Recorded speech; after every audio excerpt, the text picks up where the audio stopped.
верувам дека и добродојдени ќе бидат сите оние информации со господинот Борис кои што ќе ги споделиме, поврзани со временските услови, со времето, како можеме, како времево ќе влијае на загадениот воздух, може ли да очекуваме маглава за неколку дена да се расчисти. Ќе зборуваме и за оние теми поврзани со загадувањето генерално на воздухот и се она што ќе имаме како можност да го споменеме и она што постојано нели го работите, оно што ќе имаме денеска време, а верувам дека кога станува збор за разговор со господинот Борис, секогаш ќе недостасува, како и до сега. Добро утро. Да. Добро утро. Празници првенствено, нели? Да, среќна нова. Среќни и фалави прво, а среќни на сите и сите што во моментот не гледаат и сите останати се. Така. Генерално првенствено прашањето нели е и како метеоролог, нели долги години и следите што се случува, ќе имаме ли разведрување, ќе помогне ли времето со маглава следниот период? Што може да очекуваме поврзано со таа тема? Сите не интересира, утринава прст пред око, што викаме, не се гледа. Да. Па најпрви да кажам, атмосферата е многу моќна.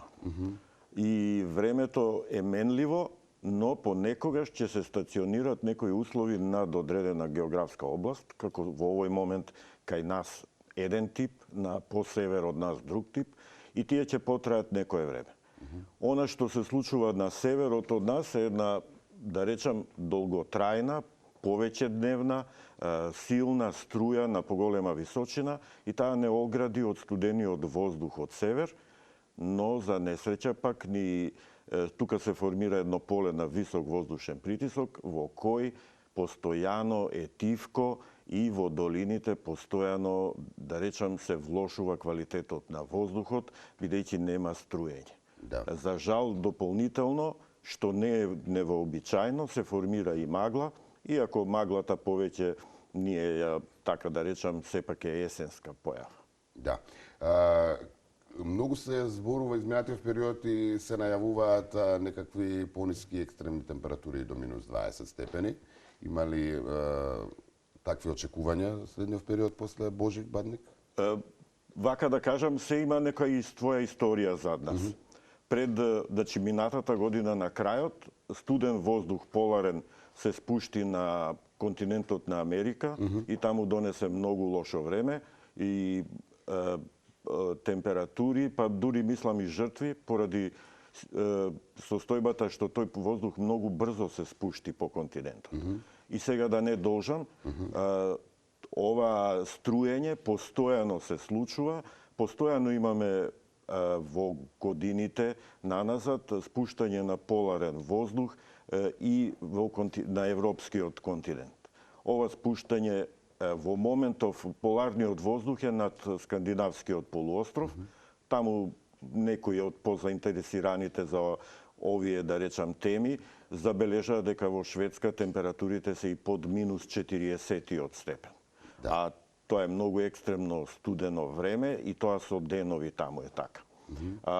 Помеѓу ова студено време и нас, се уште има силно струење и тоа не оградува и еве и денес и утре, а во следните денови сепак продор на студен воздух ќе има на запад од нас ќе се случи, во Атлантикот, и тој продор ќе се спушти и до врвот на Африка и тука малку ќе имаме, да речем, една кружна циркулација која полека ќе се пренесе кај нас. Тоа значи промена на времето за нас. Управата за хидрометеоролошки работи веќе најави промена на време и таа промена ќе донесе струење, односно ветер. Тој долгоочекуван ветер ќе ги расчисти и котлините, па и малку ќе имаме подруг тип на време. И се разбира помалку загадување. Да. Ке се вратам јас пак на загадувањето. За времето нели го следиме и ние како телевизија, па постојано информираме следејќи ги сите информации од Управата за хидрометеоролошки. Јас повторно ке се вратам на загадениот воздух, но и она брза реакција која што веројатно ни фали години наназад, и тоа не само загадениот воздух во овој период од годината. Вие често знаете да апелирате и ги следите сите оние загадувања кои што се произлегуваат и од пожарот во Тетово. И во Србија имавме вагон кој што се преврте, Кажете ми, има ли некакво решение, може ли нешто да се превземе за да имаме брз одговор на сето тоа, за да не дозволиме нели сите тие отрови кои што од различни ситуации ќе се испуштат во воздухот и почвата да нели направат поголеми проблеми врз нашето здравје? Да, има начин секако и не сме ние првите нити последните кои се соочуваат со вакви проблеми. Значи брзите испарувања, истекувања во околината ја се закана за најпрвин за големите населени места и за секого поединечно. И овие истекувања, загадувања, чадови, тие треба да се најават и тоа треба да се направи и тоа не е едноставно. Ова спаѓа во една област на брз одговор, така се, да речам, се нарекува во светот и веќе долго време постои. Кај нас тоа е на самиот почеток, може би не е ни на почеток, јас би рекол. Обично ние се занимаваме со рана најава. И така и во светот, со децении јас сум сведок, дека раната најава нас ни е првата цел и би рекол за жал и последната. Но не е доволно првата рана најава, на нас ни треба и брз одговор.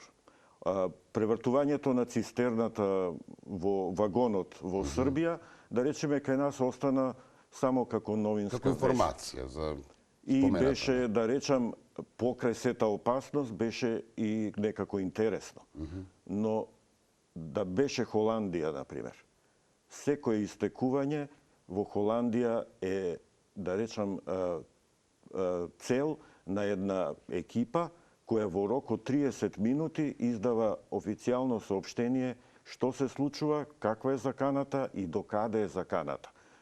Кај нас Таков тип на информација нас многу ни таков тип на фала. информации ние Ние немаме уште ни детали ни за ОХИС и ора што Да, се случува нели во фабриката и со отстранување на тие нели штетни супстанции. Брзиот одговор и така на натаму. нас еве ни недостасуваше и при горењето на фабриката во и Фалише, последно Тетовско. тоа така.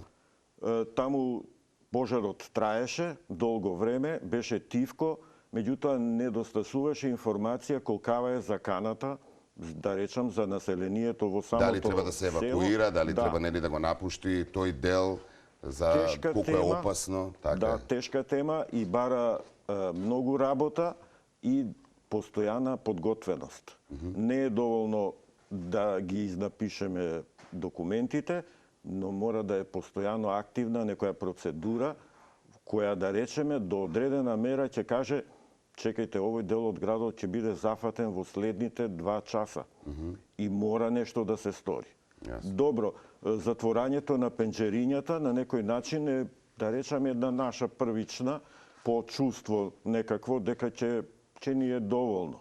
Меѓутоа Но тоа е може за да кој е се за случи период од неколку часа, но ако се работи за ден, два, три, луѓето сепак мора да излезат и да функционира. Значи дали треба да излезат или треба да го напуштат? Да, една таква тема место. на интерес и такви процедури е и мојата за екстремните истекувања кои не можат да се автоматизират. Тие се крајно специјални, ниедно со другото не личи, бара големо искуство и не може да се автоматизира, но мора да се постави да постои во една заедница. Интересна тема ми беше кога вака дискутиравме што како да вметнеме од оно што можеме со вас да го разговараме, а има многу теми за виртуелните станици и би сакал да споделиме со гледачите за каков тип на виртуелни станици се работи, како тоа се следи, станици не само овде, него генерално широм светот, како се поставуваат, како се одбираат, како мерат. Да.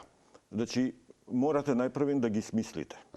Значи виртуелна станица се разбира, значи таа нема вистински, нема хардвер, нема, да речеме, постолје некое, не се монтира, ништо, но се поставува во светот онака како што денеска е светот дигитално. Поставувањето на станиците мене ми овозможи пред новата година и во овие денови да следам неколку невремиња. Во овој момент само според насоката на ветерот, прогнозираната и онаа која се случува. Виртуелните станици најпрвин го наблюдував невремето во Австралија на североистокот. Таму падна големи количества на вода. 2 тона се извинувам, на квадратен метар и таму имаше и раселување на населби цели поради огромните количества на вода што тогаш се случија.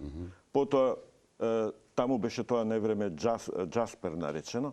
Тоа овозможи луѓето да го следат како опасност.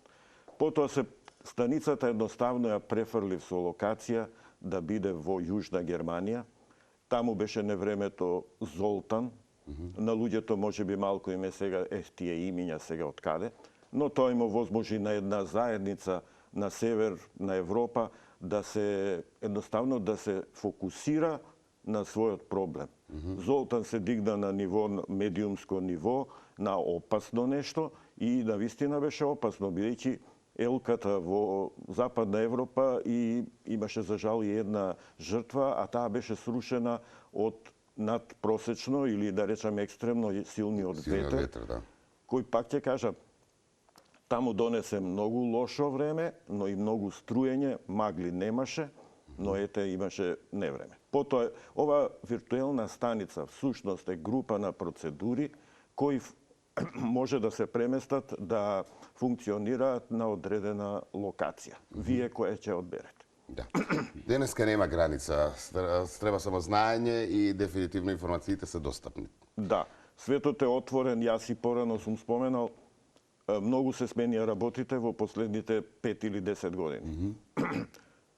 Податоците станаа толку многу, што научните средини решија да ги отворат. Бидејќи ако не ги отвориме, тогаш остануваат необработени податоците. Јасно. И необработените податоци веќе стануваат товар и некојаш се случува, може би забележале некои од гледачите, дека некои, да речам, екстремни случувања, температура на Гренланд, ја прифативме неколку години подоцна, откако беше откриена дека е регистрирана на одредена локација. Значи, доцнеше откривањето на некое случување поради многу податоци. Јасно. Сведоци сме на се поекстремно време.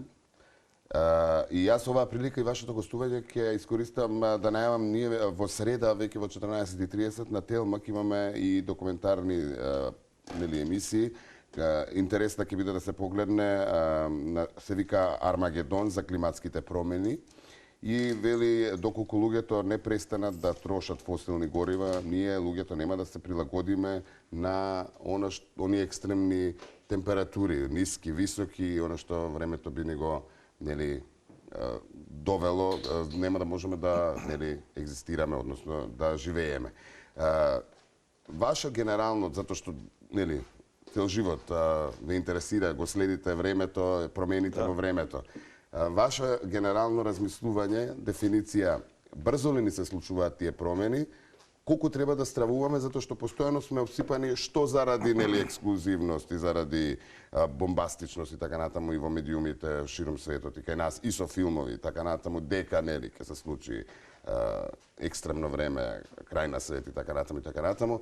Како вие гледате на овие климатски промени, колку брзо може да се случат, колку ни се случуваат брзо од она што е планирано? Па јас морам да признам дека и јас ги променив мислењата во однос она што го сметав за реалност пред 15 години, да речам, и денес. Ако тогаш сум сметал дека добро, сепак, климатските промени си се природен тек, дека човекот не може да влијае многу, сега веќе сметам, да, климатските промени се реалност, климата секогаш се менувала, ќе дадам еден пример вообичаен што го кажувам, но влијанието на човекот сепак во некои области, пред се во загадување на атмосферата, се значителни. Не се големи, но се значителни за да ја направат работата уште посериозно. Само ќе кажам еден пример за промената на климата, која била пред индустријската ера. Значи, многу одамна, кога римјаните биле на британските острови, кога Римското царство се протегало и на британскиот остров, таму се одгледувала винова лоза. Тоа значи дека топлиот, да речеме, антички период постоел без влијание на човекот и тогаш таму било толку пријатно, да речеме, што можело да едноставно да има берба на грозје Јасно. во количина која во тогашно време била значајна. Климата се менува, таа е менлива, но влијанието на човекот треба да се ограничува. Јасно. И јас ако можам да кажам, интересно е, метеоролозите се еден вид лекари на атмосферата, бидејќи ние имаме еден пациент, тоа е атмосферата. Лекарите имат илјадници. Работата е што ние како метеоролози постојано даваме диагноза и даваме што ќе му се случи на пациентот. Тоа е нашата улога. Лекувањето на пациентот веќе, па јас би рекол 2 децении, им припаѓа на повеќе на политичарите. Ние, значи, на некој начин даваме диагноза и што ќе се случи, но политичките одлуки се обидуваат да го лекуват пациентот. И тука би требало, може, некоја малку подобра равнотежа. Да се постави кој треба да лекува, да не се мешаат во докторскава работа. Ви благодарам многу.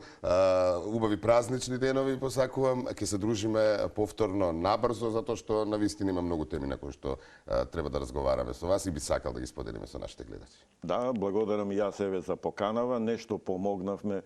Иако воздухот е сериозна тема, јас пак ќе речам.